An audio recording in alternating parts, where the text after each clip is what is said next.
Assalamualaikum warahmatullahi wabarakatuh. Perkenalkan, nama saya Syifa Urahma. Saya dari kelas 12 IPA. Saya akan membacakan sebuah novel dari Buya Hamka yang berjudul Tenggelamnya Kapal Van der Wijk. Baiklah, saya akan membacakan, yaitu pada bab perkawinan.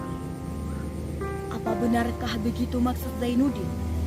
Mengapa selekas itu benar bertukar bunyi suratnya? Setelah Hayati menerima surat-surat yang dikirim Zainuddin, tergoncang juga pikirannya.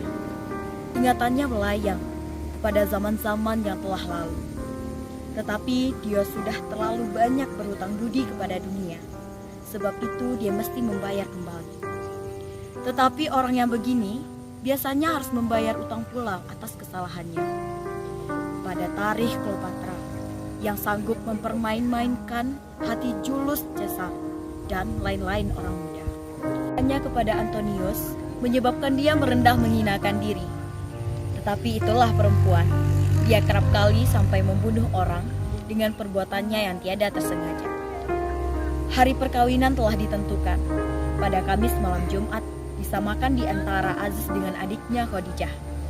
Sebelum hari yang ditentukan itu datang, Hayati asik memperbaiki rumah tangganya, mengatur bunga-bunga berkarang, pemberian kawan-kawannya, gelas dan baki, pinggan, dan cawan. Langkah cantiknya gadis dusun itu diberi pakaian kota. Karib dan bait, ipar dan pisan, amat ramai dalam rumah yang gedang itu. Berkali-kali lumbung dipanjat, menurunkan padi yang akan dijemur dan ditumbuk. Karena menurut pepatah Minangkabau, harta pusaka tak boleh diusik dan digaduh, melainkan jika bertemu sebab yang empat perkara. Rumah gedang ketirisan, adat pusaka tak berdiri, mayat terbujur tengah rumah, gadis gedang belum berlaki. Kalau bertemu sebab yang empat itu, maka tak kayu jenjang di keping, tak emas bungkal di asah. Setelah hari malam, kira-kira pukul 12, datanglah pengantinnya laki-laki dari Padang Panjang, diiringkan oleh teman sahabatnya. Cukup dengan adat kebesaran. Sebelum makan dan minum, ijab kabul pun dilakukan di muka tadi. Tidak juga dapat dilupakan bahwa di antara pengantar itu terdapat Muluk, sahabat karib Zainuddin. Jika pada malam itu hari gembira yang paling besar dalam kehidupan Aziz dan Hayati adalah di sisi lain Padang Panjang Zainuddin sedang tidur sambil merintih, menarik napas panjang dan mengeluh. Sampai sesiang hari, matanya haram tak tidur, pikirannya hanya melayang ke Batipuh. Banyak yang terbayang-bayang dalam pikirannya. Setelah hari hampir siang, mata Zainuddin belum juga tertidur. Datanglah Muluk. "Bang Mulukkah itu?" tanya Zainuddin dari kamarnya. "Ya, bukalah pintu, Guru," jawab Muluk. Pintu dibukakannya. Sebelum Muluk sempat duduk ke kursi, Zainuddin terus bertanya, "Apa kabar?" Telah langsung perkawinan orang itu. Mendengar perkataan itu, lemah sendi tulang Zainuddin. Lampu dinding yang terpegang di tangannya hampir terlepas. Dia masuk kembali ke dalam kamarnya, duduk menghadapi meja kecilnya sambil melepaskan air mata yang telah tertahan. Dua patah perkataan yang dapat melepaskan segala perasaan hati keluarlah dari mulutnya. "Ah, nasib." Pagi itu Zainuddin tak dapat keluar lagi dari kamarnya. Dia demam, kian lama kian paksa. Yang duduk di kiri kanannya hanyalah Muluk dan ibunya. Makan dia tak mau, air seteguk pun sukar melakukan sebab dia tak ingat akan dirinya. Melihat itu, cemaslah kedua induk semangnya itu, Muluk dengan ibunya. Mereka takut orang dagang yang malang itu akan meninggal di rumah mereka lantaran kesia-siaan mereka. Maka setujulah kedua ibu dan anak itu untuk memanggil dokter.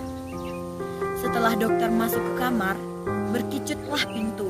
Kedengaran pula suara si sakit. "Kaukah itu Hayati?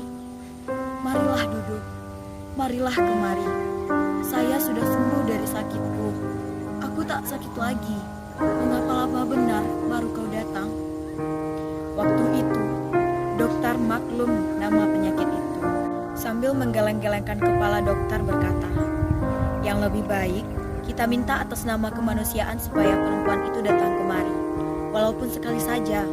Agaknya dengan pertemuan itu dapatlah sakitnya berkurang. Pagi-pagi pukul 9, berhentilah Bendi Hayati di muka rumah Zainuddin di sisi lain.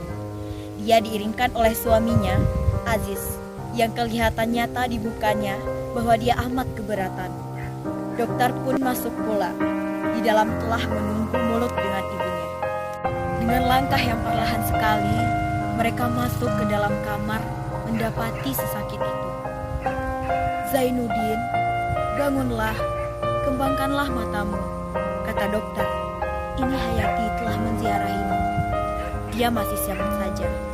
Dengan separuh berpisik, dokter berkata kepada Hayati, lebih baik engkau sendiri memanggilnya.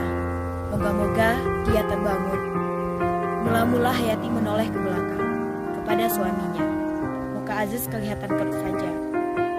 Jika di waktu badannya sehat, tuan-tuan benci kepadanya, kasihanilah dia di waktu sakit, kata dokter dengan muka agak marah.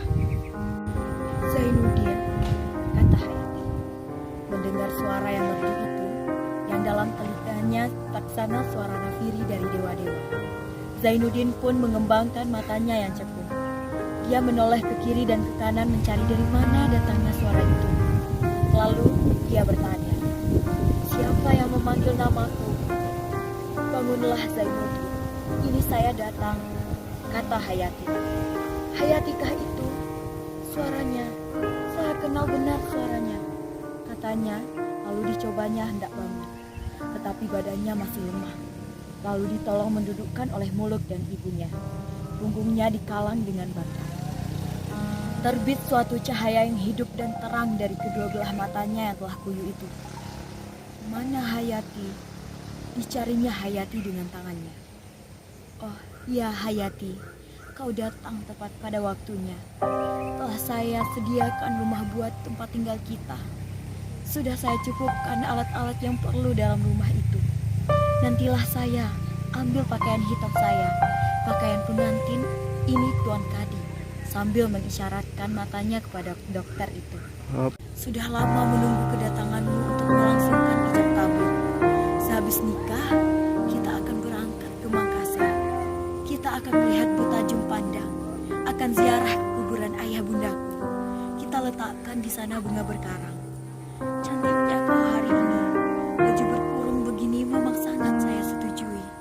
Bukankah dahulu ketika kita mula-mula bertemu, kau memakai baju berkurung juga? Ini selendang sutra putih. Memang ini pakaian pengantin model sekarang. Muka Hayati selama Zainuddin berbicara itu amat pucat. Apalagi muka Aziz. Dokter melihat sesakit dengan menggeleng-gelengkan kepalanya. Ibu Muluk menitihkan air mata. Kemarikan tangan kau, Hayati. Mari saya bimbing. Kita akan pergi bersalam dengan mamamu. Tanganmu akan kugandeng dari Hayati sampai mati. Ai, mengapa kau mundur maju? Masih malukah kau? Padahal hari ini hari pernikahan kita. Hayati hendak mengulurkan tangannya, tetapi lebih dahulu dilihatnya pula muka Aziz. Aziz tetap melihat dengan rasa tak tentu. Dengan perasaan mundur maju, Hayati mengulurkan tangan karena hendak dipegang oleh si sakit. Tangan itu dibawanya ke mulutnya, hendak menciumnya. Tiba-tiba badannya gemetar. Tangan itu dilepaskan kembali. Oh, sudah kepunyaan orang lain. Sudah hilang dari tangan saya. Sekaranglah baru dia insaf sedikit. Dia kembali teranjak dari kasurnya. Sekarang saya insaf. Haram saya menyentuh tangannya. Dia bukan tunanganku, bukan istriku. Diambilnya ujung selimutnya, ditutupnya bukanya.